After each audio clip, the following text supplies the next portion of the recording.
I built her a house, $350,000, my entire retirement fund, and she smiled at me when I handed over the keys. I thought I was building our future, but the deed? It wasn't in her name. It wasn't even in mine. I didn't find out until it was too late. I met Lorraine 6 months after my wife died. 6 months of waking up to an empty house in Brisbane. 6 months of cooking meals for one. 6 months of looking at photo albums and wondering if I'd wasted my chance at happiness. My daughter kept calling from Sydney, telling me I needed to get out, meet people, do something, anything. So I booked a ticket to Manila. No plan, no itinerary, just needed to be somewhere that didn't remind me of Jean. The cafe in Quezon City wasn't fancy. Small tables, ceiling fans that barely moved the humid air, street noise filtering through open windows. I'd been sitting there for maybe 20 minutes, staring at a menu I couldn't read properly without my glasses, when she appeared at my table. "Sir, are you ready to order?" Her voice was soft, patient. I looked up and saw her for the first time. Young, maybe early 20s. Dark hair pulled back, simple uniform, tired eyes that still managed to smile. "Just coffee," I said. "Black, please." She wrote it down, but she didn't leave. "You are tourist?" "Something like that." "First time in Philippines?" I nodded. She smiled wider. "Welcome. I hope you enjoy." That should have been it. Simple transaction. But she lingered. "You look sad," she said quietly. "Long flight?" I almost laughed. "Long year, more like." She tilted her head. "I understand. Sometimes life is heavy." And that was it. That simple sentence. I hadn't talked to anyone, really talked, since Jean passed. My daughter tried, but she had her own family.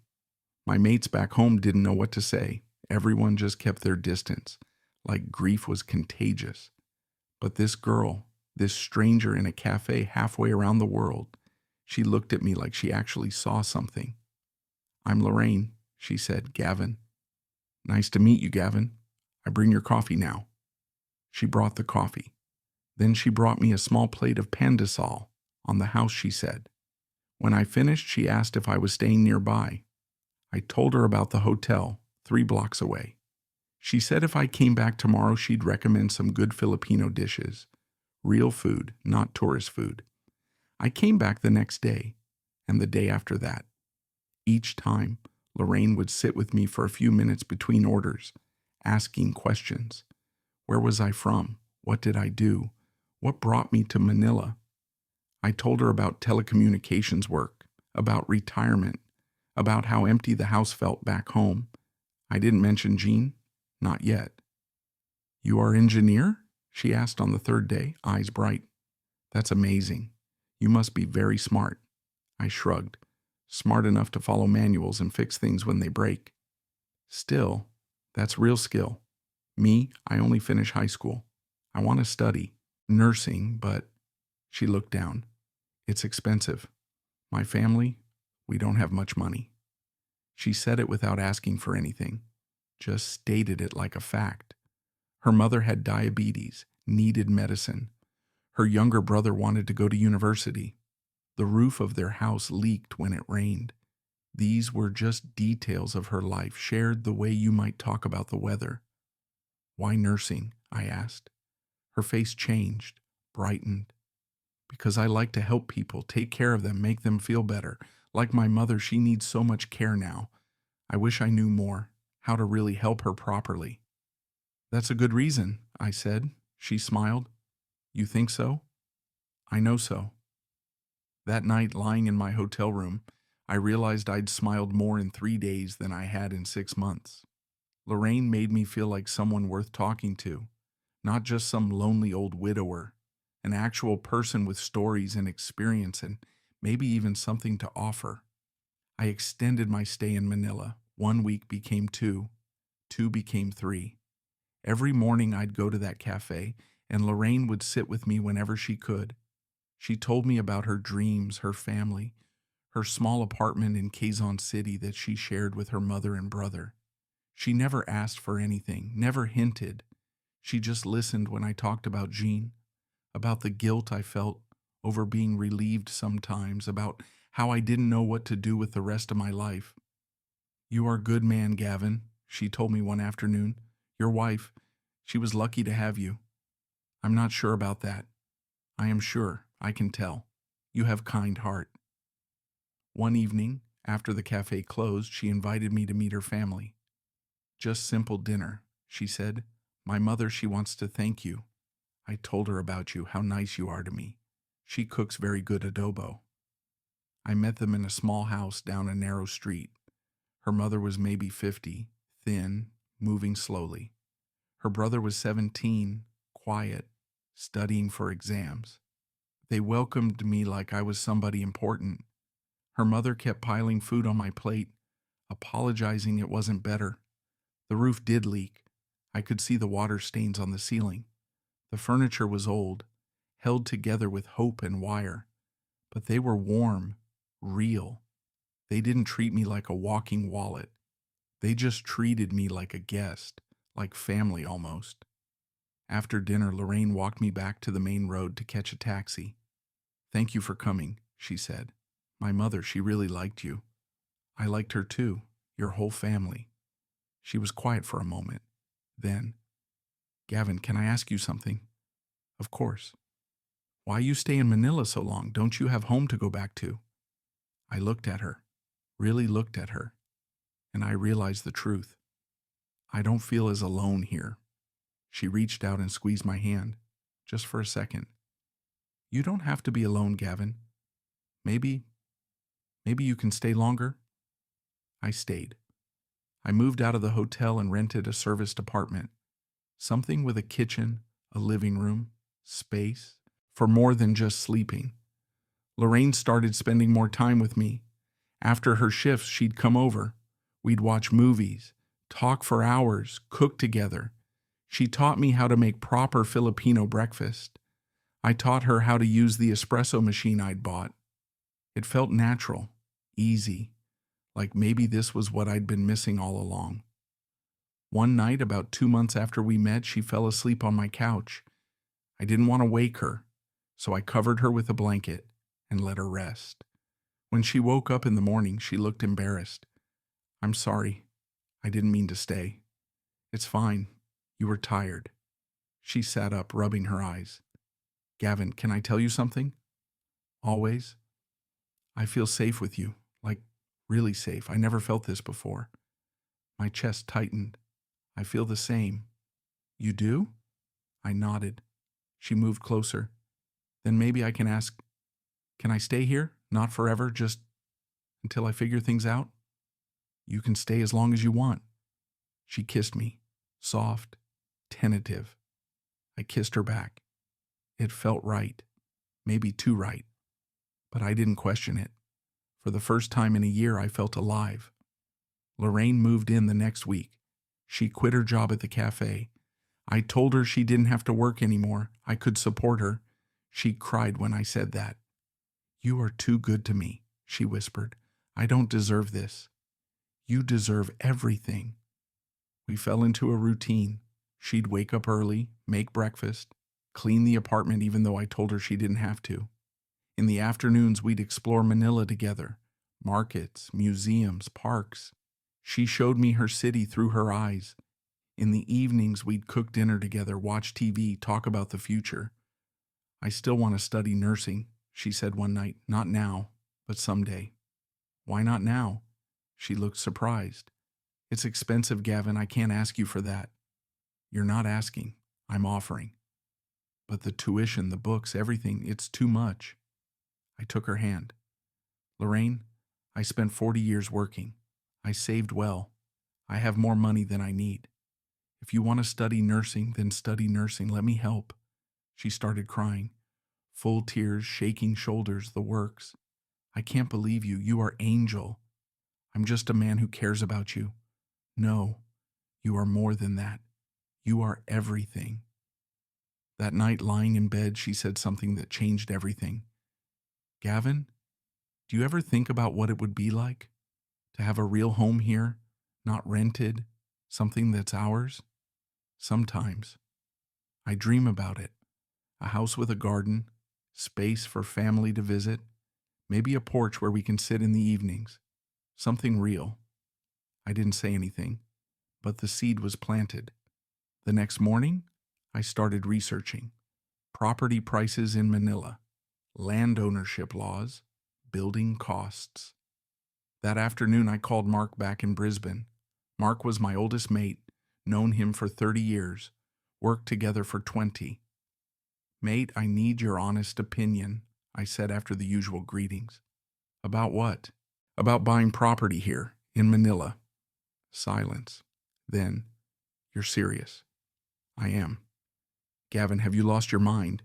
You barely know this girl. I know her well enough. Do you? Or do you know what she's shown you? Mark, I'm not stupid. I didn't say you were stupid. I said you're lonely. And loneliness makes smart men do dumb things. This isn't dumb. I've thought it through. Have you? What's her name again? Lorraine. Right, Lorraine.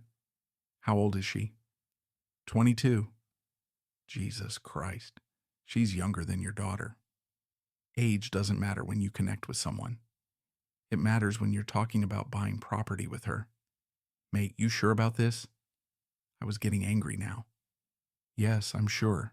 I didn't call you for permission. I called for advice on how to do it properly. Mark sighed. Fine, but at least talk to a lawyer first. Foreigners can't own land in the Philippines outright. There are rules, loopholes. You need proper legal advice. I will. And Gavin? What? Just be careful, please. I hung up feeling defensive. Mark didn't understand. He wasn't here. He didn't see how Lorraine looked at me, how she made me feel. He was still thinking like I was some naive tourist getting scammed. But this was different. This was real.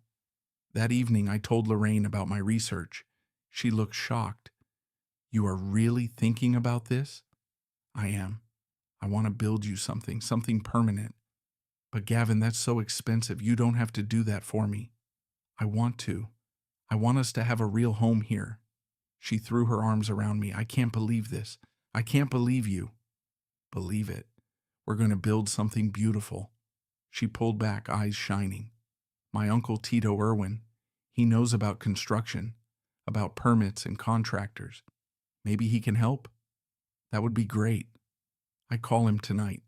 He will be so excited for us. I met Tito Irwin 2 days later at a restaurant in Makati. He was mid-50s, friendly smile, firm handshake, dressed well, spoke good English. Lorraine tells me you want to build a house, he said after we ordered. That's wonderful. She deserves good man like you. I just want to give her something permanent, I said. Very noble. But you know the rules here? About foreign ownership? I know I can't own land directly, but I've read about corporations, or having it in a Filipino citizen's name with agreements. Irwin nodded. Smart. You did your homework. Yes, there are ways, but you need to be very careful. Many foreigners get burned because they trust wrong people. I trust Lorraine. Of course, she is good girl. Family is everything to her. But even with trust, you need proper documentation, legal protection. I can help with that. I know good lawyers, good contractors, people who won't cheat you. I appreciate that. Also, you need to know cost. Building proper house here, good materials, not cheap stuff. You looking at maybe 200, 300,000 US dollars. Maybe more, depending on what you want. I nodded. I have about 400,000 Australian in savings. That should cover it. Irwin's eyebrows went up. That's good amount. You can build very nice house with that. Lorraine, she will be very happy. We spent the next hour discussing locations, designs, timelines. Irwin knew everything. He had contacts for land, architects, engineers. He promised to put together a package for me to review. Numbers, drawings, legal structures. One thing, though, he said as we were leaving. You want my honest advice? Please? Put the property in a family member's name, someone Lorraine trusts completely. This way, it stays in family, but you have protection through your relationship with Lorraine. Some foreigners, they try to do complicated corporate structures. Too messy, too expensive. Better to keep it simple, keep it in family. Who would you recommend? Lorraine has older sister Cecile. Good woman, married, has kids, very responsible. If you put in her name, Lorraine still has access, still benefits, but legally protected. It made sense. Sort of. I told him I'd think about it. That night I talked to Lorraine about it. What do you think about putting the house in your sister's name? She looked thoughtful. Cecile is very trustworthy. She would never cheat me. We are very close. I haven't met her yet. You will. She lives in Cavite with her kids. Her husband, he left her 2 years ago. Just disappeared. She struggles a lot, raising 2 kids alone. But she is a strong woman. Your uncle said it would protect the property, keep it in the family. Lorraine nodded slowly. That makes sense. And Cecile, she would understand this is for both of us. She would protect it for us. You're sure? She squeezed my hand. I am sure. Cecile is my blood. I trust her completely, and she knows how much you mean to me. Okay then, let's do it properly. Over the next month, everything moved fast. Tito Irwin found a plot of land in a good neighborhood. Not too expensive, not too cheap. Nice area. Quiet. He negotiated the price down. We hired an architect. I spent hours looking at plans, picking materials, deciding on layouts. 3 bedrooms, 2 bathrooms, open kitchen, covered patio, small garden. Everything Lorraine had described. The cost kept climbing. Materials, labor, permits, fees. By the time we broke ground, I was looking at 350,000 Australian dollars, my entire retirement fund, everything I'd saved over 4 decades of work. Mark called me during this time. Mate, tell me you haven't done anything stupid. Construction starts next week. For fuck's sake, Gavin, whose name is on the deed? Lorraine's sister. It's a family arrangement. A family arrangement. Jesus. Do you have any legal protection, any contract, any guarantee? I have trust, Mark. That's better than any contract. No, it's not.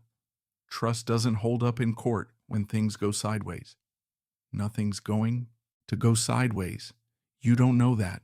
I know Lorraine. I know her family. You've known them for 4 months. That's enough. It's not. Mate, I'm begging you, stop. Think about this. Come home. If you want to help her, help her. But don't give away your entire life savings for some house you can't even legally own. I'm not coming home. This is my home now. The line went quiet. Then, fine. But when this goes bad, don't say I didn't warn you. He hung up. I sat there angry, hands shaking. Why couldn't anyone just be happy for me? Why did everyone assume the worst? Construction started. I was there almost every day watching the foundation get poured, the walls go up, the roof get installed. I took photos of everything, sent updates to Mark, even though he barely responded. Sent them to my daughter, who replied with one-word answers. They didn't understand. They couldn't see what I could see. This wasn't just a house, it was proof that I could still build something, still matter, still have a future. Lorraine came to the site with me sometimes. She'd walk through the framed rooms, planning where furniture would go, what colors to paint the walls. This is our room, she'd say, standing in the master bedroom space. And this one, maybe for guests. And here, perfect for studying when I start nursing school. You're still planning to study? Of course.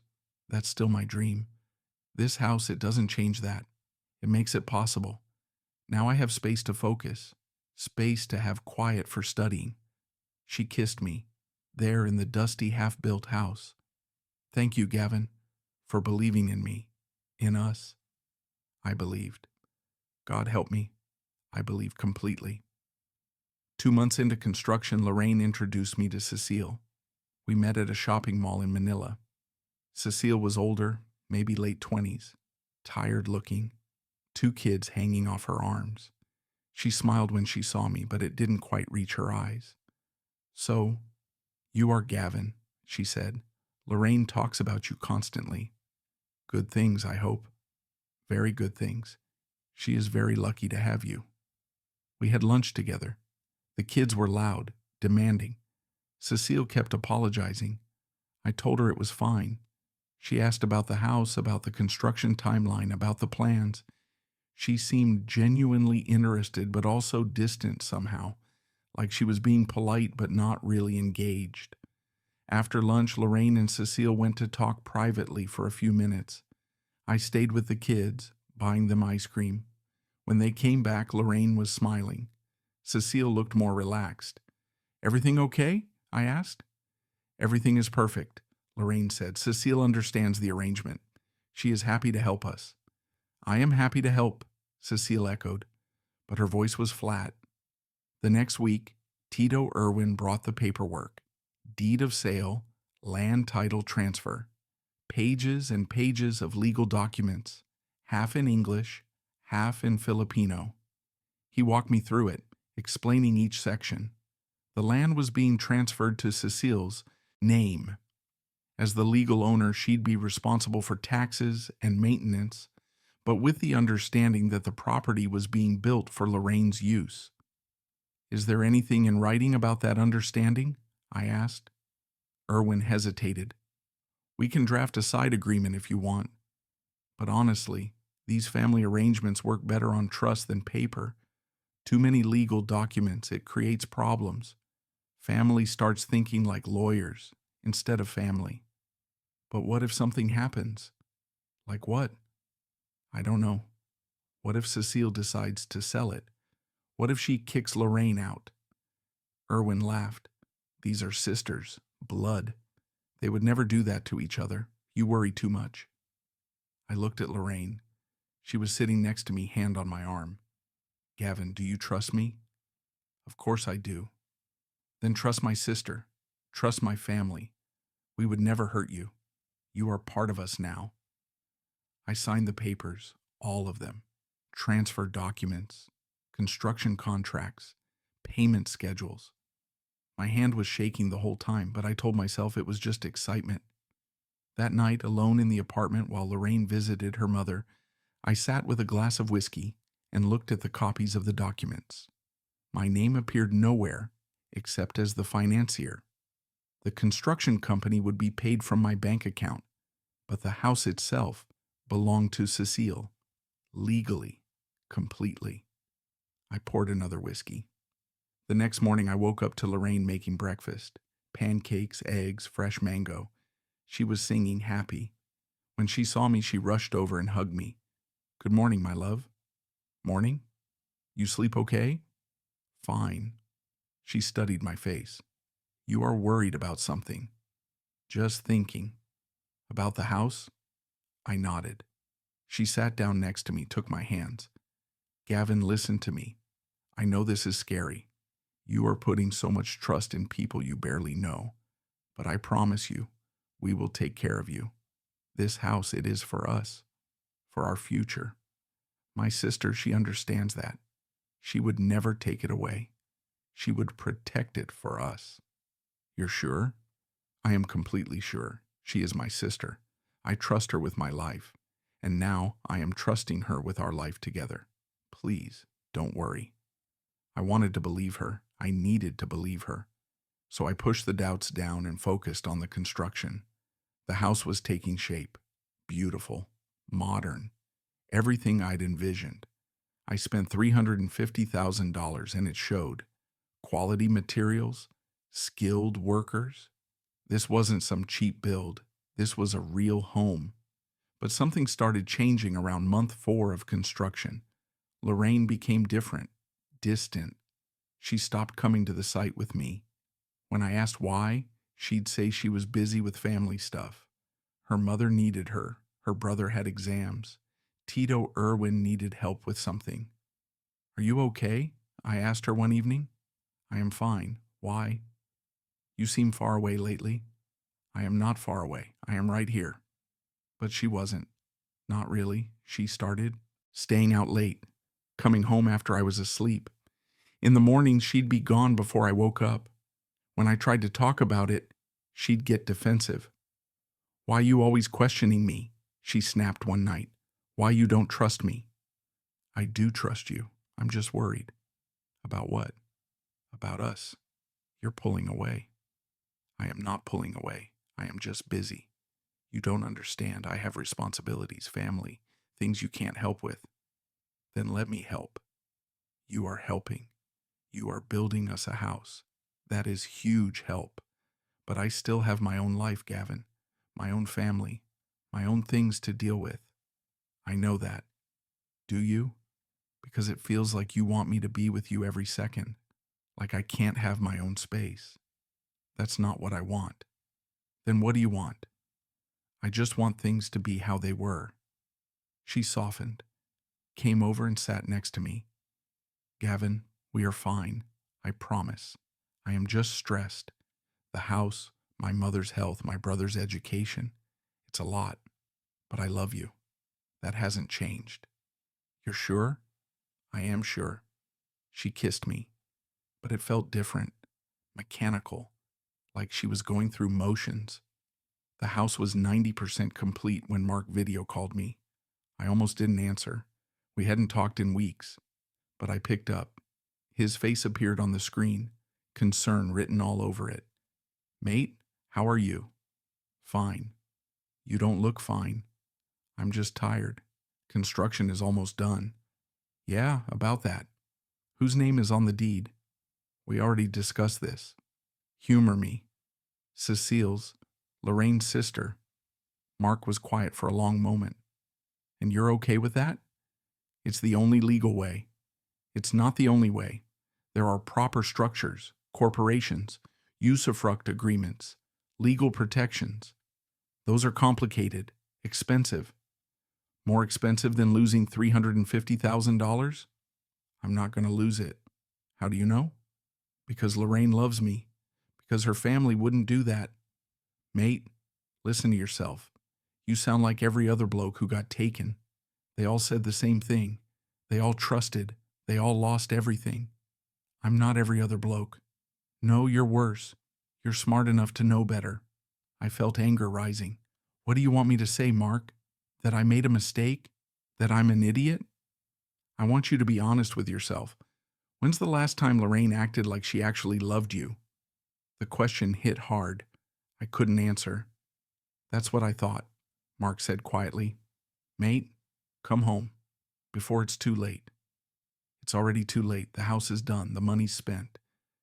"Then at least get legal advice. Talk to a lawyer. See if there's any way to protect yourself." "Fine. I'll talk to a lawyer." "Promise me." "I promise." "Okay. And Gavin?" "What?" "I'm sorry. I'm not trying to be a bastard. I'm just worried about you." "I know." We hung up. I sat there for an hour, staring at nothing. When had Lorraine last told me she loved me? I couldn't remember. When had she last been really present? Really engaged? The questions kept coming, and I kept pushing them away. That night, Lorraine came home late again, after midnight. I was still awake, sitting in the dark. "Why you still up?" she asked, startled. "Couldn't sleep." "Where were you?" "With my mother." "Until midnight?" "She was having bad night. Blood sugar problems. I had to stay with her." "You could have called." "My phone died." "Lorraine, can we talk?" She sighed, sat down across from me. "About what?" "About us. About what's happening." "Nothing is happening. Something is happening. You're never here anymore. When you are here, you're distant. I feel like I'm losing you. You are not losing me." "Then what's going on?" She was quiet for a long time. Then, "Gavin, I need to tell you something." My heart stopped. "What?" "The house, it's done. This week they will finish everything. It's beautiful. You built something amazing." "That's what you wanted to tell me?" "No. I wanted to say thank you for everything, for believing in me, for giving me this chance. You changed my life." "Why does that sound like goodbye?" "It's not goodbye. It's just Things will be different now. Once we move into the house, it will be more complicated, more people around. My family will be there more. It won't be just us anymore. I thought that's what you wanted. A home for family. It is. It is what I want. I just want you to be prepared. It's going to be different than what we have now. Something in her voice scared me. Lorraine, are you breaking up with me? No. God, no. I just want you to understand. In Philippines, when you have house, you have family, everyone comes. Everyone needs things. It's not like in Australia where you can have privacy. Here, family is everything. I understand that. Do you? Because I don't think you really understand what you signed up for. Then help me understand. She stood up. I am tired, Gavin. Can we talk about this tomorrow? Lorraine? Tomorrow, I promise. She went to the bedroom. I sat in the dark for another hour. Something was very wrong. I could feel it in my gut, in my bones, but I didn't know what to do about it. The next day I drove to the house. It was finished, completely finished, painted, furnished, landscaped. It was beautiful, everything I'd imagined. I walked through the empty rooms, my footsteps echoing. This was supposed to be our home, our fresh start. So why did it feel like a tomb? I was standing in the master bedroom when my phone rang. Unknown number. Hello? Mr. Gavin? This is Mrs. Santos. I am your neighbor. Oh, hello. I hope you don't mind. I got your number from construction foreman. I wanted to talk to you. About what? About the house. About things I see. What things? She hesitated. Maybe is not my place, but you are a kind man. I see you here many days working hard, checking everything, and I think you should know. Know what? The girl, Lorraine. She come here sometimes. With young man, not you, young Filipino man. They laugh. They act very close. Yesterday, I see them kissing in your garden. My chest tightened. Are you sure? I am old, Mr. Gavin, but my eyes still work. I know what I see. Who is he? I don't know. Maybe cousin, maybe friend. But the way they act, not like cousin and friend. Thank you for telling me. I am sorry. I think you should be careful. Some people, they see foreigner with money. They see opportunity, not love. You understand? I understand. You are a good man. I hope I'm wrong. But please be careful. She hung up. I stood there, phone in my hand, feeling my world tilt. Part of me wanted to dismiss it. Mrs. Santos was old. Maybe she was confused. Maybe it was innocent. But another part of me, the part I'd been ignoring for weeks, knew. I knew. I called Lorraine. She didn't answer. I called again. Voicemail. I sent a text. We need to talk. Now. An hour later, she replied. Busy with Mama, can't talk now. I drove to her mother's house, the one with the leaking roof. The door was open. Her mother was inside, cooking, alone. Good afternoon, I said. Is Lorraine here? She looked confused. Lorraine? No, she not here. She go out this morning. Say she go to mall. The mall? Yes, with her cousin Jericho. They go shopping for house things. Jericho. The name hit me like a punch. Thank you. I drove back to the apartment, sat in my car in the parking garage, thought about everything. The distance, the late nights, the defensive answers, the way she'd changed the moment the house was finished. I went upstairs, opened my laptop, started searching through bank statements. $350,000. Gone. Every peso paid to contractors, suppliers, Tito Irwin's company. All legitimate transactions, all documented, but none of it in my name, none of it protected. I called Mark. You were right. About what? Everything. What happened? I told him all of it. The deed in Cecile's name, Lorraine's distance, Mrs. Santos's call. When I finished, Mark was quiet. Mate, I'm sorry. I need to know how bad it is, legally. Can I get any of it back? Talk to a lawyer, a good one. But honestly, If the property's in someone else's name and you've got no written agreement, no contract, nothing protecting you, it's gone. It can't be gone. I can't have just given away my entire life savings. Find a lawyer tomorrow, first thing. Maybe there's something they can do. Yeah, maybe. But I already knew. I'd known for weeks. I just hadn't wanted to face it. That night, Lorraine came home around 11. I was sitting in the living room, lights off. Gavin, you here? I turned on the lamp. She jumped. You scared me. Why are you sitting in the dark? Where were you? I told you. With my mother. Your mother said you went to the mall with Jericho. She froze, just for a second. Then, oh, yes, I went to mall first, then to my mother's. Who's Jericho? My, cousin. I told you about him. No, you didn't. Yes, I did. Maybe you don't remember. He helps with construction sometimes. Mrs. Santos saw you kissing him in our garden. The color drained from her face. What? That's crazy. She is lying. Is she? Yes. Jericho is my cousin. We would never. That's disgusting. Then why are you spending so much time with him? Because he is family. Because he helps me with things. You don't understand Filipino culture. Family is very close here. We hug. We are affectionate. It doesn't mean anything. It means something to me. She started crying. I can't believe you. You are accusing me after everything, after I gave you everything. You gave me everything? I built you a house. And I gave you love. I gave you my time, my trust.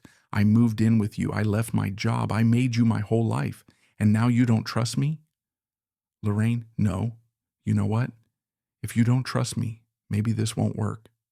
Maybe it won't. She stared at me. What are you saying?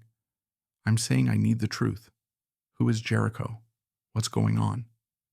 Nothing is going on. You are paranoid. You are jealous.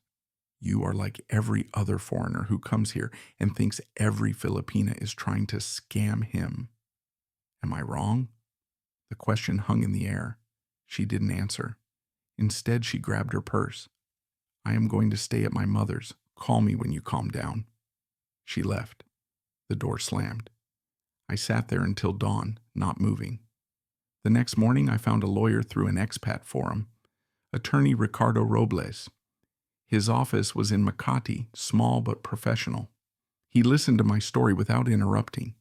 When I finished, he leaned back in his chair. Mr. Gavin, I'm going to be direct with you. You have no legal claim to that property. There has to be something. The house is in Cecile's name. You made voluntary payments to the construction company. There's no contract between you and Cecile. No usufruct agreement, no lease, nothing. What about the money I spent? Can I sue for reimbursement? On what grounds? That you voluntarily gave someone money? Courts don't look kindly on that. From a legal standpoint, you made a gift. A gift? $350,000. I know it's difficult to hear, but I see this once a month, usually twice. Foreign men, usually older, usually lonely, meet younger Filipina, fall in love, build house or buy property, put it in girlfriend's name or girlfriend's family's name, then relationship ends. Man loses everything. So there's nothing I can do. You can try to negotiate. Talk to Lorraine, talk to Cecile, see if they'll give you something back. 50,000, 100,000, whatever you can get. But legally, you have no leverage. This is insane. It's the law. Foreign nationals cannot own land in the Philippines.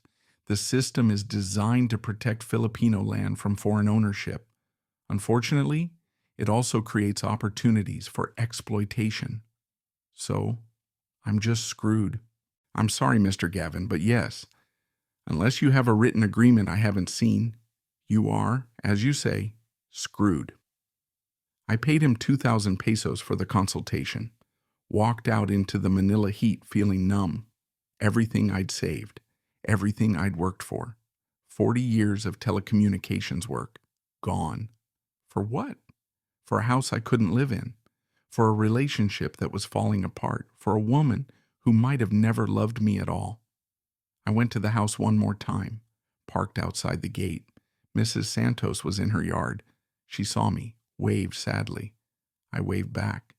The house looked perfect, beautiful, white paint, red roof, green garden, the dream home I'd built, for ghosts. I drove back to the apartment. Lorraine wasn't there. I packed a small bag, my passport, some clothes, my laptop, left everything else. I called the airline. There was a flight to Brisbane tomorrow afternoon. I booked it. Then I sent Lorraine a message. Can we talk? One last time? She replied an hour later. Okay, where? The cafe where we met. When? Tomorrow morning, 10 o'clock. I'll be there. I didn't sleep that night. Kept thinking about everything. How had I been so blind? So stupid? How had I convinced myself that a 22-year-old woman actually loved a 61-year-old man? Not just loved, but loved enough to build a life with him? What had I been thinking?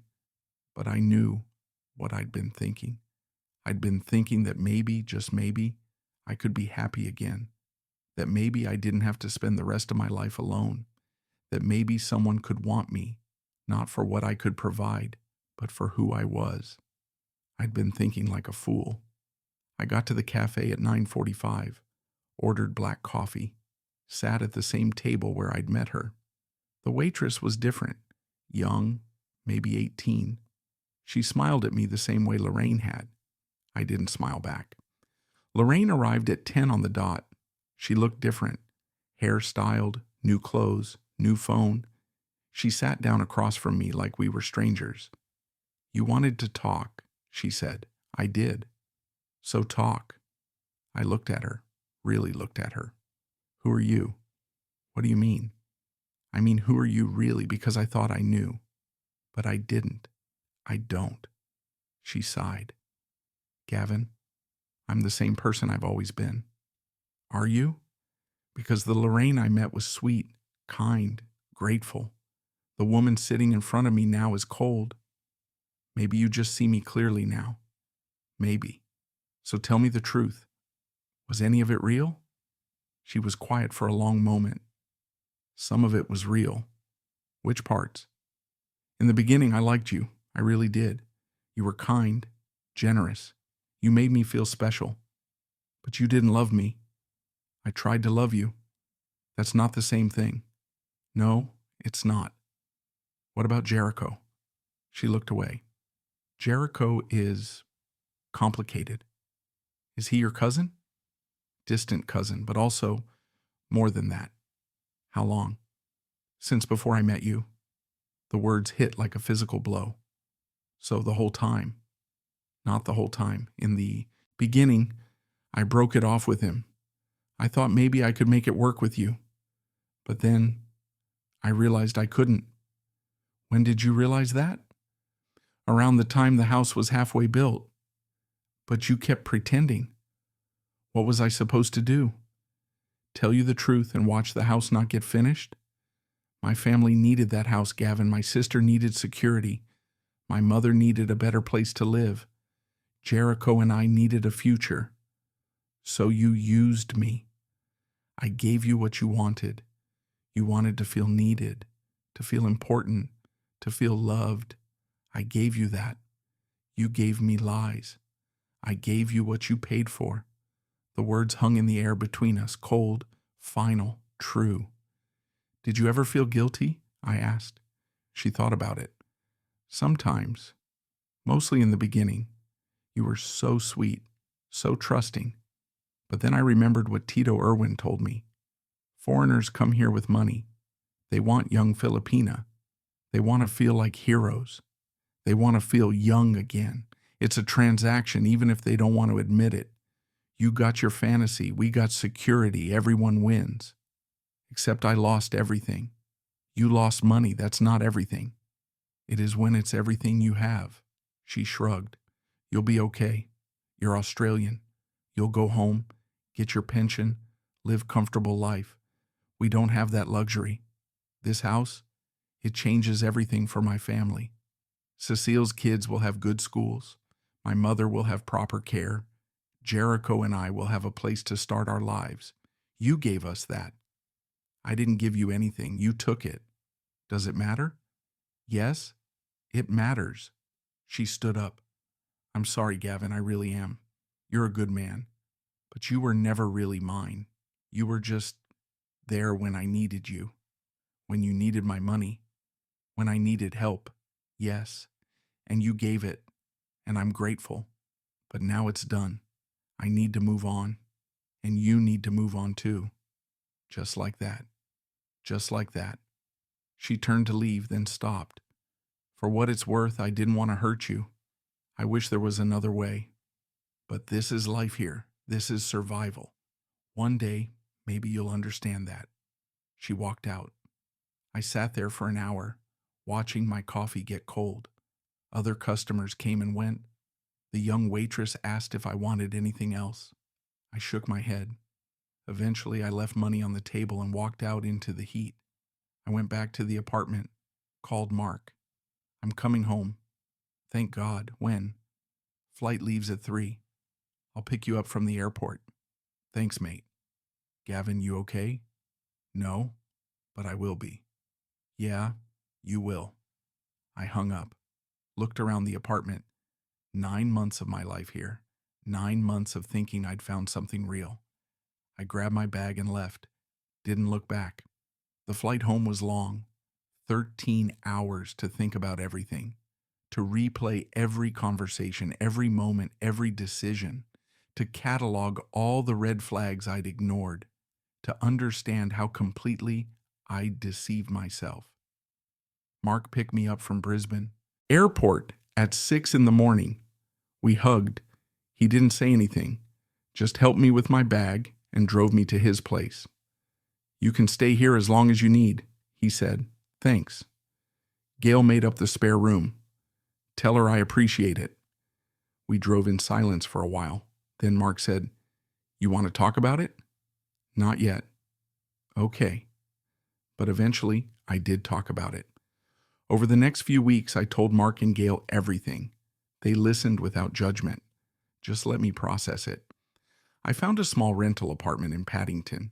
1 bedroom, nothing fancy. Started seeing a therapist, Dr. Chen. She specialized in grief and trauma.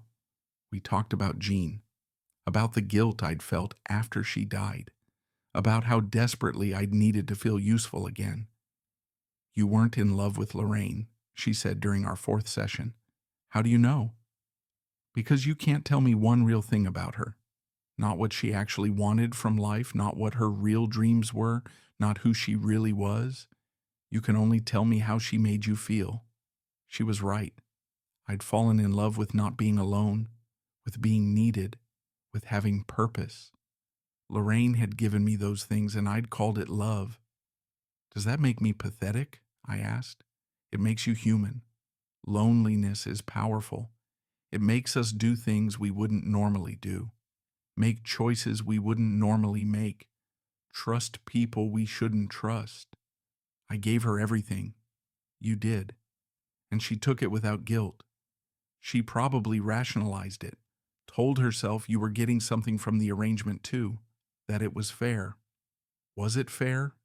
Dr. Chen leaned back. That's not for me to judge, but I think you need to forgive yourself for being vulnerable, for wanting connection. Those aren't character flaws. They're human needs. I lost $350,000. You did, but you're still here. You're still alive. You have friends who care about you. You have time to rebuild. Money can be replaced. Your life can't. Over the months, slowly, I started to heal. Not completely, but enough. I got a part-time consulting job with my old firm, enough to pay rent and expenses.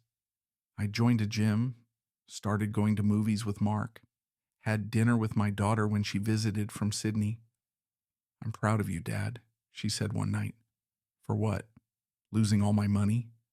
For surviving, for trying, for being brave enough to want love again, even if it didn't work out. I was stupid. You were hopeful. That's not the same thing. Feels the same. It's not. Stupid is doing something reckless without thought. Hopeful is trying despite the risks. You tried. It didn't work out. But you tried. 6 months after I came back, I got a message on Facebook from Jericho. It was a photo. The house. Lorraine standing in front of it, smiling. Jericho next to her, arm around her waist. The caption read, "Our new beginning." I stared at the photo for a long time. My house, my money, their life. I closed the laptop. That night, I sat with Mark on his back deck, drinking beer and watching the sunset. "You ever think about going back?" he asked. "To Manila?" "Yeah." "No, never." "Good."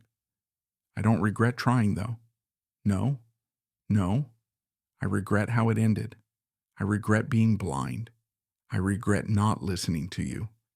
But I don't regret wanting connection, wanting love. That's not something to regret." Mark nodded. "Fair enough. I just wish I'd been smarter about it." We all wish that about something. We sat in silence, watching the sky turn orange and pink. Brisbane looked beautiful, safe, familiar, home. That house in Manila was never mine, not legally, not emotionally. It was just a monument to my loneliness, a $350,000 reminder that love can't be bought, that connection can't be forced, that some lessons cost everything to learn. But I learned them, and maybe that has to be enough. I still think about Lorraine sometimes, about whether she thinks about me, whether she feels any guilt, whether she ever really cared at all. But mostly, I think about myself, about the man I was when I met her, broken, desperate, willing to believe anything because the alternative was being alone. I'm not that man anymore. I'm still lonely sometimes, still miss having someone, but I understand myself better now. I know what I was really looking for, and I know it wasn't something anyone could give me. It was something I had to find in myself. The house exists. Somewhere in Manila on a quiet street, there's a beautiful white house with a red roof. Lorraine and Jericho probably live there now, probably happy, probably grateful, probably never thinking about the lonely Australian man who built it. And that's okay. It has to be okay. Because that house was never about them. It was about me, about what I needed to believe, about the story I needed to tell myself. I built that house for ghosts, the ghost of my late wife, the ghost of my purpose, the ghost of the man I used to be. And now those ghosts are gone. The house remains. But I'm free. $350,000, my entire retirement, gone. But I'm still here, still breathing, still moving forward. And maybe that's the only victory that matters.